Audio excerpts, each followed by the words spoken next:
Yo, Woodhounds, welcome back. So I'm back here, back at that tree that I took down, the one that had the dead leaner in it. And I'm going to start bucking this thing up, processing it up, getting it ready to split. But I had been asked the question, and I don't remember who it was. They were wondering what I use to measure out my rounds when I'm bucking. And I use this little tool right here. It's got a magnetic end that sticks to the bar. And then you can set your length to, well, anything, basically, up to 20 inches. So I have it set at 16, but you could set it at 12, you could 14, 18, 20. And then what happens is when you make a cut, you can then put this little disc down in that cut to measure your next cut. And the reason I like this thing as opposed to a like one that just attaches right to the bar is that if I'm working in like smaller limb wood, I can put this at the front of the bar and then cut all the way through on my pieces. Or if I'm, I want to move it to the back, I can put it near the back when I'm just making my marks, making my cuts. What I usually do is I'll take this out and then I'll go and just quick go down the tree and just make marks so I know where to go. I won't like do a lot of bucking with this on. So it's just something that, I like to keep my cuts, a good consistent size. I don't like to have random, 14, 18, 16, 17 in. Just makes the stack nicer. So I'm going to quick show you. I'll just give you a quick little demo of how this works. And then I'm going to get marking this tree up and bucking them up. The other nice thing about that little attachment that I didn't mention before was the fact that you can put it on any side of the bar. So you can flip it from one side to the other. So if you're working, down the log that way, you can have it on your right-hand side. If you're working back up this way, you can put it on the left-hand side. So I'll show you quick how it works.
doesn't take long to make a little bit of a mess here in the woods. Look at all that limb wood, all bucked up. Got all these branches up here to clean up.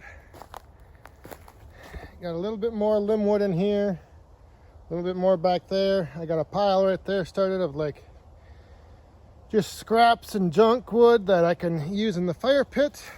Here's a reminder why you get out of the way when trees come down. Look at this guy. Dunk. Oh, stuck in the ground. Yeah, that would have left a mark. So yeah, not too bad. I think this guy is going to yield a good amount of wood. Like I said, there was a lot of good sized limb wood. You can see the pile there. Now I just got to get it all picked up and hauled over to the splitter. Maybe I'll get the little boss man and Mrs. Back 40 out here burning some calories. The nice thing is with these is at least rolling them, it's all downhill. So that'll make it a little easier. So anyway, I think that's going to do it. Like I said, just bucking up this tree today, getting it all ready to haul over to the splitter, which is just right over there, not too far away. Get another good amount of wood drying out for next year. Some of this will probably half of it will go for personal use and the other half I'll set aside for selling. I don't know if you guys can see that big leaner back there that's caught up, that's hung up in the tree. That's actually just across my property line, so can't go over there and take him down, or maybe we could have another practice round with the old come along and chain. But maybe I'll talk to my neighbors and see if I can't get over there, because there's actually some nice standing dead oak just up the hill a little ways, up that way. So I'm gonna go talk to him and see if I can't maybe take one or two down this year. So thanks for watching. We'll see you guys next time. Stay safe, have fun, and be cool.